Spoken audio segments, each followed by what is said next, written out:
योगा से आपके सारे रोग ठीक हो सकते हैं। योग भगाए रोग, सुना होगा आपने बहुत बढ़िया बात।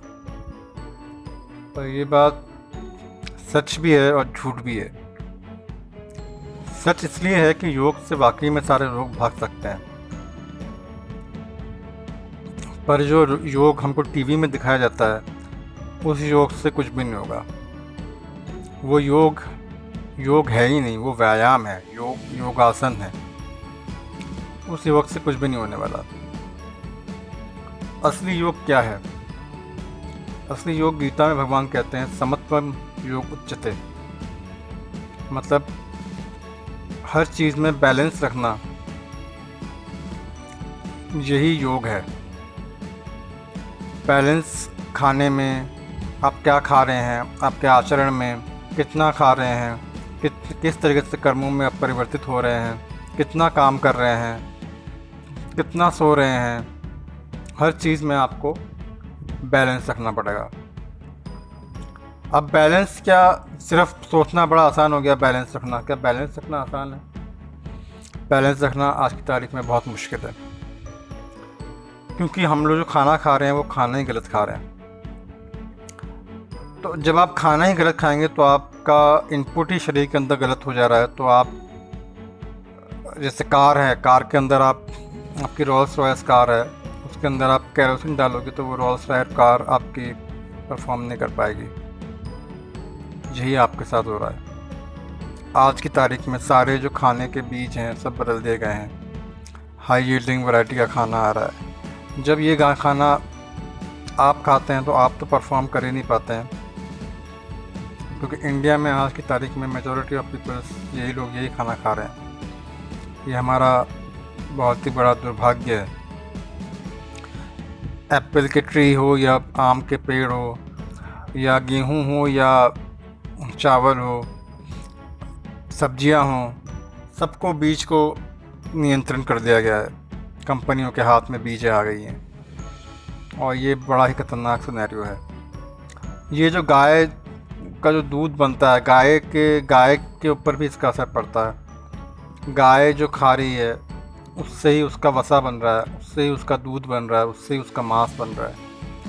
तो जो गाय का जो दूध है उसमें भी फिर आपको वो क्वालिटी नहीं मिलेगी, और गाय के दूध में क्वालिटी नहीं मिलेगी तो उसमें वो जो वसा है उसमें क्वालिटी नहीं बनेगी। लेकिन अगर आप सही खाना खाएंगे तो वाकई में योग से सारे रोग ठीक हो सकते हैं। आज मछलियां जो पकड़ी जाती है, केरला में भी आप जाओगे तो केरला में मछलियों के लिए पकड़ने के लिए जहाज़ें जाती हैं, बड़ी बड़ी जहाज़ें। उस जहाज़ों में जब तक आप कुछ इतने टन, मुझे एग्जैक्टली पता नहीं, लेकिन कम से कम इतने टन प्रोडक्शन आप पकड़ के नहीं लाएंगे मछलियाँ, तब तक आपका वो जहाज़ का जाना इकोनॉमिकल साबित नहीं होगा। तो इसलिए मछलियाँ जब जहाज़ें जाती हैं उसमें मछलियाँ पकड़ने के लिए, तो 3-3 महीने तक मछलियाँ पकड़ती हैं वो, और 3 महीने बाद वो मछलियाँ आपके पास लाया जाता है। तो मछली ऑलरेडी सड़ जाती है। हम जब हमारे घर में डेथ होती है तो हम उसे तुरंत जलाने की बात करते हैं, क्योंकि अदरवाइज़ स्मेल आने लग जाएगी, बदबू आने जाएगी, मांस का जो कंटेंट है वो बदलने लगता है, केमिकल्स फॉर्मेशन चेंज होने लगते हैं। तो यही चीज़ मछलियों के साथ भी हो रहा है। तो ये चीज़ जब मछलियों के साथ हो रहा है तो वो आपके खाने में जब हो गया वो आपके अंदर भी आएगा। तो ये सब चीज़ों को अगर हमको कंट्रोल करना है तो हमको खाने को कंट्रोल करना बहुत ज़रूरी है। आज मैंने अपने बीमारी को ठीक कर दिया है, लेकिन मेरे लिए बहुत बड़ा स्ट्रगल है कि सही खाना खोजना, क्योंकि घी की क्वालिटी सही नहीं मिलती। चावल और गेहूँ बड़ी मुश्किल से सही मिले हैं, लेकिन घी की क्वालिटी सही नहीं मिल पाती। तो ये सब एक बहुत बड़ा विषय है, और डॉक्टर्स और पूरा समाज इस विषय से पूरी तरह से अपरिचित है। बहुत ही कम लोग ऐसे हैं जो वाकई में ऑर्गेनिक खेती कर रहे हैं, क्योंकि ऑर्गेनिक खेती के नाम पे भी जो लोग ऑर्गेनिक खेती कर रहे हैं वो लोग भी हाइब्रिड बीजों का इस्तेमाल कर रहे हैं, हाई यील्डिंग वैरायटी के बीजों का इस्तेमाल कर रहे हैं, क्योंकि उन्हें लगता है कि साइंटिस्ट जो पूसा से बता रहे हैं वो सही बता रहे होंगे। उन्हें नहीं पता कि पूसा के साइंटिस्ट तो जो है वो एसी कंपनी से कभी बाहर निकले नहीं जाते।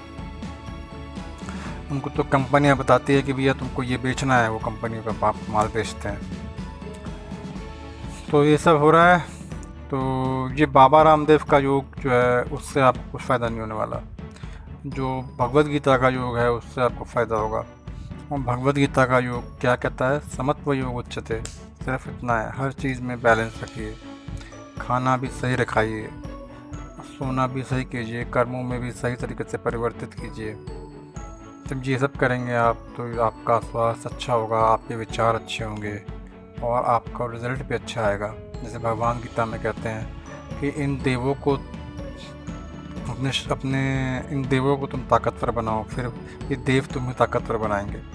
तो ये देव जो हैं, ये देव हमारे अंदर ही हैं। हमारी जो इंद्रियां हैं वही इंद्रिय देव है।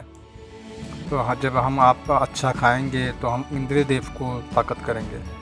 हम अपने अंदर जो वायु का संचारण हो रहा है उस वायु को ताकतवर करेंगे। हमारे अंदर जो अग्नि का संचारण हो रहा है उस अग्नि को ताकतवर करेंगे। तो जब ये सब ताकतवर होंगे तो हम अपने आप हम ताकतवर होंगे। इस चीज़ों को समझिए मेरे भाइयों और बहनों। इसी के साथ मैं अपनी बात को यहीं समाप्त करता हूँ। धन्यवाद। शब खैर, शुभ रात्रि।